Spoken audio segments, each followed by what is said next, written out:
கர்த்தருக்கு ஸ்தோத்திரம். ஆண்டவருக்கு மகிமை உண்டாவதாக. மெய்யான தேவன் இயேசு ஆசீர்வதிக்கிறார் ஊழியங்கள் திருச்சபை சார்பாக இன்றைக்கு உங்கள் மத்தியிலே செய்தி அளிக்கும்படியாக தேவன் கொண்டு வந்திருக்கிறார்.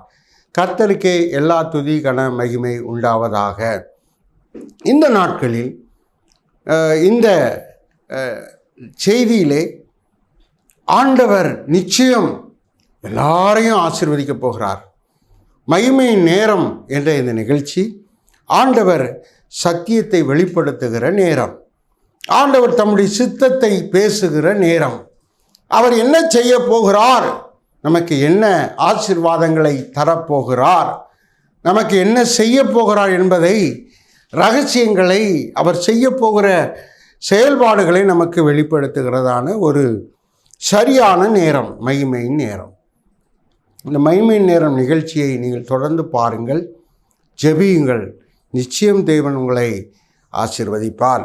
இன்றைக்கு நாம் தியானத்திற்காக சங்கீதம் 71:21 வாசிக்கும் போதும் ஆண்டவர் அங்கே சொல்லுகிற விஷயம், அவர் மேன்மையையும் மகத்துவத்தையும் அருளினார் என்று எழுதப்பட்டிருக்கிறது. ரட்சிப்பினால் மேன்மையையும் மகத்துவத்தையும் அருளினார். பிரியமானவர்களே, ஆண்டவர் பாவ சாப பிசாசின் அடிமைத்தனத்திலிருந்து விடுதலை செய்து நம்மை அவருடைய சொந்த இரத்தத்தினால கழுவி சுத்திகரித்து பிசாசினுடைய பிடியிலிருந்து விடுவித்து நம்மை ரட்சித்து அவருடைய பகுதியிலே கொண்டு வந்து அவர் என்ன செய்கிறாராம், மேன்மையை அருளுகிறார், மகத்துவத்தை அருளுகிறார். இருளுக்குள்ளிருந்து கொண்டு வந்து வெளிச்சத்தில் வச்சு அப்படிப்பட்ட மனிதர்களுக்கு மகத்துவத்தை கொடுக்கிறார், மேன்மையை கொடுக்கிறார். கர்த்தருக்கு ஸ்தோத்திரம். சங்கீதம் 71:21 வாசிக்கும் போதும் கூட அப்படியே அவர் சொல்கிறார். என்ன சொல்கிறார்? என் மேன்மையை பெருக பண்ணி என்னை தேற்றுகிறீர் என்று தாவீது சொல்லுகிறான். நம்முடைய மேன்மை இருக்குங்கள, அந்த மேன்மையை, கனத்தை, அந்த மேலான காரியங்களை, உயர்வுகளை ஆண்டவர் பெருக பண்ணி நம்மளை ஆண்டவர் தேற்றுகிறவர் என்று அந்த வேதவசனம் சொல்லுகிறது. இதில் நம்ம கவனிக்க வேண்டியது, இன்றைக்கு செய்தியின் தலைப்பு என்ன? கர்த்தர் மேன்மையை அருளுகிறார். வாழ்க்கையில் தேவன் மேன்மையை கொடுக்கிறார். 2ஆம் பாகம், கர்த்தர் மேன்மையை கொடுக்கிறவர், மேன்மையை அருளுகிறவர், மேன்மையை தருகிறவர் என்று நாம் விளங்கி கொள்ள வேண்டும். உங்களுக்கு என்ன மேன்மையோ அதை கர்த்தர் உங்களுக்கு அருள்வார். சிலர் சொல்லுவாங்க, மேன்மையா, நான் இன்னும் நல்லாவே இல்லையா, எங்கே மேன்மைக்கு வர்றது, எங்கே மேன்மை அடைகிறது, மேன்மைன்னு சொல்லிக்கிற மாதிரி ஒன்றுமே இல்லையா, அப்படியெல்லாம் நினைப்பீங்க. பிரியமானவர்களே, ஆண்டவர் ரட்சிக்கிறவர் மாத்திரமல்ல, மேன்மையையும் கொடுக்கிறவர், மேன்மையை நமக்கு அருளுகிறவர். வேதத்தை படிக்கிற போது, தேவனை ஆராதிக்கிற போது, ஆண்டவருடைய ஆலயத்துக்கு வருகிற போது அவர் நமக்கு இப்படிப்பட்ட காரியங்களை செய்கிறார். மேன்மைக்குள்ளாய் மாற்றுகிறார், மகத்துவத்துக்குள்ளாய் மாற்றுகிறார். நம்முடைய வாழ்க்கையின் அடுத்த உயர்வுக்கு கர்த்தர் நம்மை படிப்படியாக கொண்டு செல்கிறார். இது வேறு எந்த மார்க்கத்திலையும் வேறு எந்த வழிபாடுகளிலையும் இருக்க வாய்ப்பே கிடையாது.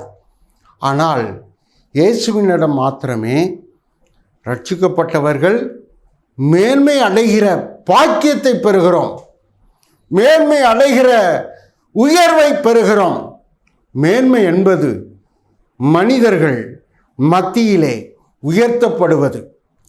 எல்லா மனிதர்கள் மத்தியிலும், எல்லா ஜாதிகள் மத்தியிலும், எல்லா மார்க்கத்தார் மத்தியிலும், எல்லா உலக மக்கள் மத்தியிலும் கர்த்தர் நம்மை உயர்த்துகிற விஷயம், உயர்வு செய்கிற விஷயம், தூக்கி மேலாக வைத்து கனப்படுத்துகிற விஷயம். வேதத்திலே உபாகமம் 28ஆம் அதிகாரத்தில் ஆண்டவர் ஆசீர்வாதங்களை கூறி வருகிற போது, கர்த்தர் உன்னை வாளாக்காமல் தலையாக்குவார். தலை என்பது மேலாக இருக்கும், மேன்மை கொடுக்கக்கூடியது. கர்த்தர் கீழாக்காமல் உன்னை மேலாக்குவார். நீ கீழாய் போக போக உனக்கு கஷ்டங்களும் கீழ் என்பது பிசாசினுடைய காரியம், மேல் என்பது தேவனுடைய காரியம். ஆண்டவர் மேலான இடத்துல உன்னதத்தில் தான் இருக்கிறார். கீழான காரியத்திலே பாதாளம் இருக்கிறது. அங்கே தேவனால் கைவிடப்பட்டவர்கள், தேவனால் ஒதுக்கி தள்ளப்பட்டவர்கள், தேவனை வழியில் நடக்காதவர்களுக்குத்தான் அந்த பாதாளம். ஆனால் தேவன் அப்படி அல்ல. அவர் மேலாக இருப்பது போல, அவர் உன்னதத்தில் இருப்பது போல, அவர் ஸ்தோத்திரம் உயர்ந்த ஸ்தானத்தில் இருப்பது போல நம்மையும் உயர்வாக நடத்த, மேன்மைப்படுத்த விரும்புகிறார். அதைத்தான் வேதத்தின் வழியாக நமக்கு ஆண்டவர் கற்றுக் கொடுத்து நம்மை மேன்மைப்படுத்துகிறார். கர்த்தருக்கு ஸ்தோத்திரம்.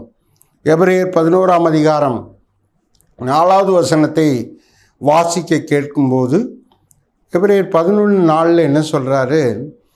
2 பேர் காணிக்கை கொடுக்குறாங்க. 2 பேர் காணிக்கை கொடுக்குறாங்க. ஆபேலும் காணிக்கை கொடுக்குறான், காயினும் காணிக்கை கொடுக்குறான். ஆனால் ஆபேல் கொடுத்த காணிக்கை மேன்மையானது. ஆபேலுக்கு அந்த காணிக்கை, சிறந்த காணிக்கை கர்த்தருக்கு கொடுத்த போது, முதன்மையானதை கொடுத்த போது, சிறப்பானதை கொடுத்த போது ஆபேல் மேன்மை உள்ளவனாக மாற்றப்படுகிறான். எல்லாரும் கொடுக்குற மாதிரி சும்மா எதையாவது கொடுப்போம் அப்படின்னு கொடுத்த காயினுடைய காணிக்கை குறைவானதாக இருக்கிறது. ஆனால் ஆபேல் கொடுத்த காணிக்கை கர்த்தருக்கு முக்கியத்துவப்படுத்தும் போது அவன் மேன்மை உள்ளவனாக மாற்றப்படுகிறான். நாம் கர்த்தருக்காக கொடுக்க வேண்டும், முதன்மையை கொடுக்க வேண்டும். அதைத்தான் தேவன் இங்கே வெளிப்படுத்துகிறார். சம்பளம் வாங்கிட்டா முத அதை கடன் கொடுக்க வீடு எடுக்கக்கூடாது. முதல்ல கர்த்தருக்கு அதிலேருந்து எடுக்கணும். தசம பாகத்தை எடுத்து பிரித்து வைத்து கொள்ள வேண்டும். காணிக்கை எடுத்து பிரித்து வைத்து கொள்ள வேண்டும். கர்த்தருக்குரியதை முதல்ல எடுக்கணும். அதுதான் பரிசுத்தமானது. முதல்ல நம்ம வீட்டில் மரம் வைத்திருந்தால், செடி வைத்திருந்தால், ஏதாவது ஸ்தோத்திரம் நற்காரியங்கள் வந்தால் முதல்ல அதில் இப்போ முருங்கை மரம் வச்சுருந்தால் முதல்ல உள்ள முருங்கை காயை பறித்து அதை கர்த்தருக்கு கொடுக்கணும். அப்படி செய்கிறவர்களை கர்த்தர் மேன்மைப்படுத்துகிறார். அப்படிப்பட்டவர்களை மேன்மை உள்ளவர்களாக மாற்றுகிறார். கர்த்தருக்கு முக்கியத்துவம் கொடுக்கும்போது ஆண்டவர் உங்களை முக்கியத்துவம் கொடுத்து உங்களை உயர்த்துகிறவராக இருக்கிறார். தேவனுக்கு முதலிடம் கொடுக்கணும். கர்த்தருக்கு ஸ்தோத்திரம். ஆண்டவருக்கு முதல் பகுதியை கொடுக்கணும். ஸ்தோத்திரம். நம்மெல்லாம் சாப்பிட்ட பிறகு எல்லாத்தையும் காலி பண்ணிட்டு கடைசியில் ஆண்டவருக்கு உள்ளது கொடுக்கணும்னு நம்ம நினைக்கக்கூடாது.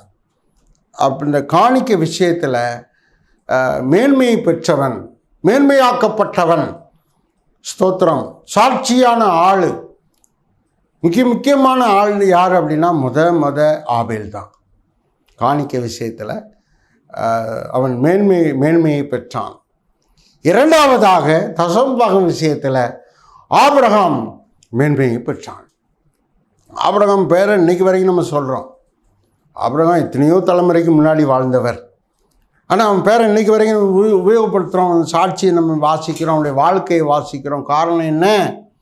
கர்த்தர் அவனை மேன்மைப்படுத்தி வைத்திருக்கிறார். அவனுக்கு மேன்மையை அருளி செய்து அவனுடைய வாழ்க்கையை மேம்படுத்தி வைத்திருக்கிறார். இன்றைக்கு நீங்கள் அநேகரால் தூசிக்கப்படலாம், அநேகரால் ஒதுக்கப்படலாம், அநேகரால் நீங்கள் ஸ்தோத்திரம் ஒரு பொருட்டாக இன்னாத நிலைமையில் தூசியாக மற்றவர்கள் கண்களுக்கு நீங்கள் தூசி போல, குப்பை போல காணப்படலாம்.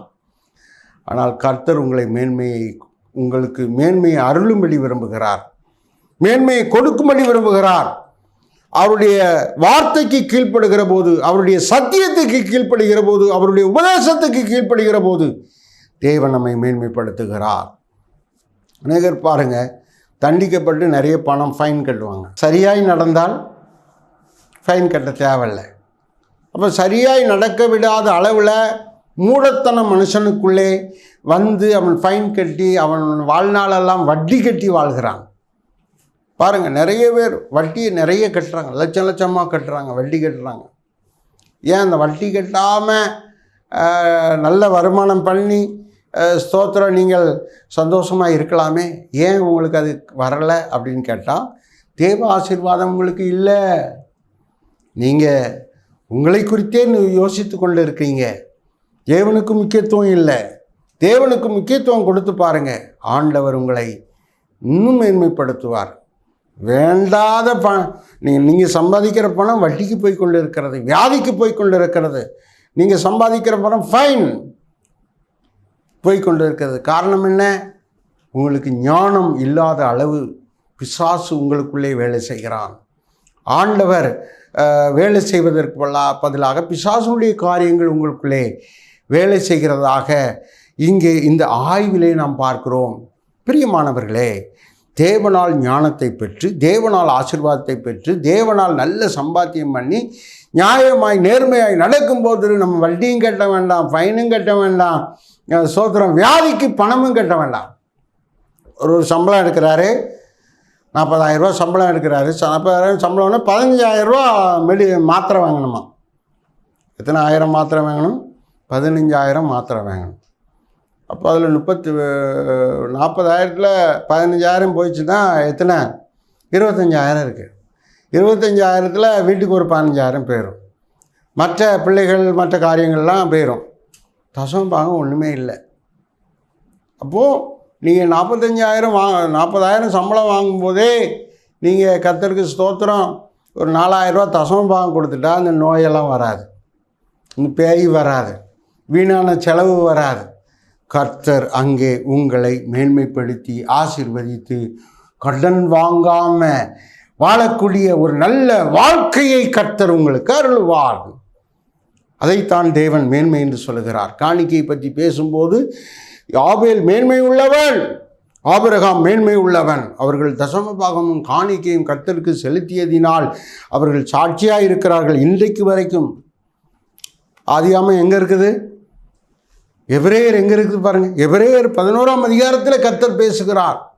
பரிசுத்தவான்கள் அதில் வெளிப்படுத்துகிறார்கள். பழைய ஏற்பாட்டில் உள்ள காரியங்கள் புதிய ஏற்பாட்டில் தெளிவாய் சொல்லப்படுவதற்கு காரணம் என்ன? அவர்கள் மேன்மையை சுதந்திரித்தார்கள். கர்த்தர் அவர்களுக்கு மேன்மையை அருளினார். அவருடைய வாழ்க்கை மேன்மைக்குள்ளாக்கப்பட்டது. அடுத்து வாசிக்கும்போது கொரிந்தியர் 14ஆம் அதிகாரம் 5ஆம் வசனம். தீர்க்க தரிசனம் வரம் பெற்றவன் மற்ற வரங்கள் பெற்றவர்களை விட மேன்மை உள்ளவர்கள் என்று வேதம் சொல்லுகிறது. அநேக வரங்கள் இருக்கிறது வேதத்திலே. கிருபை வரங்கள், ஆவியின் வரங்கள், வல்லமை வரங்கள், நிறைய வரங்கள் இருக்கிறது. இந்த வரங்களை பெற்றவர்கள் எல்லாரும் கர்த்தருடையவர்கள் தான், மேன்மை உள்ளவர்கள் தான். ஆனால் வேதம் சொல்லுகிறது தீர்க்க தரிசனம் வரம் பெற்றவர்கள் எல்லாரையும் விட மேன்மை உள்ளவர்கள். ஏன்னா தீர்க்க தரிசிகளுக்கு தம்முடைய ரகசியத்தை தேவன் வெளிப்படுத்துவார். ஸ்தோத்திரம். அப்படி வெளிப்படுத்துகிற போது அவர்கள் மற்றவர்களை விட மேன்மை உள்ளவர்களாக இருக்கிறார்கள். இப்போ வரம் பெற்றவர்கள் மேன்மை உள்ளவர்கள். நாம் வரம் பெற வேண்டும், அபிஷேகம் பெற வேண்டும். இன்றைக்கு ஜெபிக்கும்போது ஒருவர் சொன்னார், எனக்கு அந்நிய பாஷை வரம் வேணும், அபிஷேகம் வேணும் அப்படின்னு சொன்னார். அதுக்கு காரணம் என்னென்னா, வரம் பெற்றவர்கள் மேன்மை உள்ளவர்கள். ஆவியானவர் நமக்குள்ளே வருகும்போது தீர்க்க தரிசனங்கள் நமக்குள்ளேருந்து வெளிப்படும். கர்த்தர் பேசுவார். வசனத்தை பேசுகிற அனைவரும் தீர்க்கதரிசிகள். வேதம் சொல்லுகிறது. வேதத்தை யாரெல்லாம் பேசுகிறாங்களோ, வசனத்தை சத்தியத்தை யாரெல்லாம் பேசுகிறாங்களோ அவங்க அனைவரும் தீர்க்கதரிசிகள். இது அனைத்தும் தீர்க்க தரிசன வரங்கள், வார்த்தைகள். வேதத்தில் உள்ள 66 புத்தகத்தில் உள்ள வார்த்தைகளும் தீர்க்க தரிசன வார்த்தைகள். கடைசி அதிகாரத்தில் வசனங்களில் இப்படி சொல்லப்பட்டிருக்கிறது. இந்த தீர்க்க தரிசன வசனம் என்று எழுதப்பட்டிருக்கிறது. தீர்க்க தரிசன வசனத்தை பேசுகிற அனைவரும் தீர்க்க தரிசிகள். இந்த தீர்க்க தரிசன வரம் உடையவர்கள் மேன்மை உள்ளவர்கள். அல்லேலூயா. தேவன் அதைத்தான் சொல்லுகிறார். நீங்கள் வரம் பெற்று இந்த மேன்மையை அடைய வேண்டும். நீங்கள் ஆண்டவருக்கு கொடுத்து காணிக்கைகள், தசம பாகங்களை கொடுத்து இந்த மேன்மையை அடைய வேண்டும். கர்த்தர் உங்களுக்கு மேன்மையை அருள்வார். கடைசி ஒரு வார்த்தையை சொல்லி நான் முடித்துவிட விரும்புகிறேன். யோவான் மேன்மை உள்ளவன், யோவான் ஸ்நானகன் மேன்மை உள்ளவன் என்று மத்திய 11ஆம் அதிகாரம் 9ஆம் வசனம் போடுது. யோவான் ஸ்நானகன் என்ன சொல்லி மேன்மை உள்ளவனாய் மாறினான்? அவன் ஞானஸ்நானத்துக்கு முக்கியத்துவம் கொடுத்தான். மக்களுக்குள்ளே வசனங்களை பேசி எல்லாரையும் ஞானஸ்நானத்துக்கு உட்படுத்தினான். அப்போது ஞானஸ்நானம் கொடுக்கிறவர்கள், ஞானஸ்நானம் எடுத்தவர்கள் மேன்மை உள்ளவர்கள். இப்போது ஞானஸ்நானம் யாரெல்லாம் எடுத்தீங்களோ, ஞானஸ்நானம் யாரெல்லாம் கொடுக்கிறார்களோ அவர்கள் எல்லாரும் மேன்மை உள்ளவர்கள். இங்கே சொல்லப்பட்டிருக்கிறது, யோவான் ஸ்நானகன் எல்லாரை விட மேன்மை உள்ளவன். கர்த்தருக்கு ஸ்தோத்திரம். ஆனால் அவன் சொல்லுகிறான், என்னிலும் மேன்மை உள்ளவர் ஒருவர் இருக்கிறார், அவர் ஜீசஸ், அவர் இயேசு என்று சொல்லுகிறார். பாருங்கள், அவன் கரெக்டாக இருக்கிறான். யோவான் தான் மேன்மை உள்ளவன், வேதமே சொல்லுது, இயேசுவே சொன்னார் யோவான் தான் மேன்மை உள்ளவன். ஆனால் அவன் தன்னை தாழ்த்தி மெய்யான தெய்வத்தை மேன்மையாக வைத்தான். பிரியமானவர்களே, ஞானஸ்நானம் கொடுக்கிறவர்கள், ஞானஸ்நானம் எடுக்கிறவர்கள் மேன்மையை பெறுகிறார்கள். தசமபாகம் கொடுக்கிறவர்கள், காணிக்கை கொடுக்கிறவர்களுக்கு தேவன் மேன்மையை அருளுகிறார். வேற யாருக்கு? தீர்க்க தரிசன வரங்களை உடையவர்கள் மேன்மையை பெற்றுக்கொள்ளுகிறார்கள். அப்படி என்று சொன்னால் இந்த விஷயங்களிலே நீங்கள் பழக்கம் இல்லாதவர்களாக இருந்தால் தேவனிடத்தில் கேட்டு பெற்றுக்கொண்டு நீங்கள் இந்த ஆவிக்குரிய மேலான சத்தியத்துக்குள்ளே, உபதேசத்துக்குள்ளே மாற்றப்படும் போது கர்த்தர் உங்களுக்கு மேன்மையை மேலும் மேலும் அருளுவார். உங்கள் பணத்தை வேற யாரும் சாப்பிட முடியாது. உங்கள் வருமானத்தை பிசாசு ஸ்தோத்திரம் வியாதியின் மூலமாக உங்களிருந்து பறிக்க முடியாது. வீணான செலவுகள், ஃபைன் எதுவும் வராது. கர்த்தர் உங்களை சரியாய், நேராய், சீராய் நடத்துவார். அவர் உங்களை ஆசீர்வதிக்கிறார். கர்த்தர் உங்களுக்கு மேன்மையை அருளுகிறார். அந்த மேன்மையை நீங்கள் சுதந்திரித்து கொண்டு சந்தோஷமாய் வாழ கர்த்தர் இன்றைக்கு உங்களோடு பேசி கொண்டு இருக்கிறார். நாம் ஜெபிக்கலாம். பரலோக பிதாவே, உமக்கு கோடி ஸ்தோத்திரம். நீர் இன்றைக்கு சத்தியத்தை கேட்ட அனைவரையும் ஆசீர்வதியும். நீர் மேன்மையை அருளுகிறவர். இந்த பூமியில் இந்த வார்த்தைகளை கேட்கிற எல்லாருக்கும் கர்த்தர் மேன்மையை கொடுத்து உயர்த்துவீராக. ஆண்டவரே, இந்த நாட்களில் யாரெல்லாம் தசமப்பா கொடுக்காமல் இருக்கிறாங்க, அவங்க கொடுக்கட்டும். காணிக்கை கொடுக்காமல் இருக்கிறார்கள், அவர்கள் கொடுக்கட்டும். ஞானஸ்நானம் பெறாதவர்கள் பெறட்டும், வரம் பெறாதவர்கள் பெறட்டும். மேன்மைகளை சுதந்திரித்துக் கொள்ள தேவன் கிருபை செய்வீராக, ஆசீர்வதிப்பீராக. கேட்கிற ஒவ்வொரு குடும்பத்துக்குள்ளும், ஒவ்வொரு மனுஷர்களுக்குள்ளும் தேவனுடைய ஆசீர்வாதம் வரட்டும், மேன்மை வரட்டும். கர்த்தர் அற்புதம் செய்யும். இயேசு கிறிஸ்துவின் நாமத்தில் ஜெபிக்கிறேன் நல்ல பிதாவே, ஆமென்.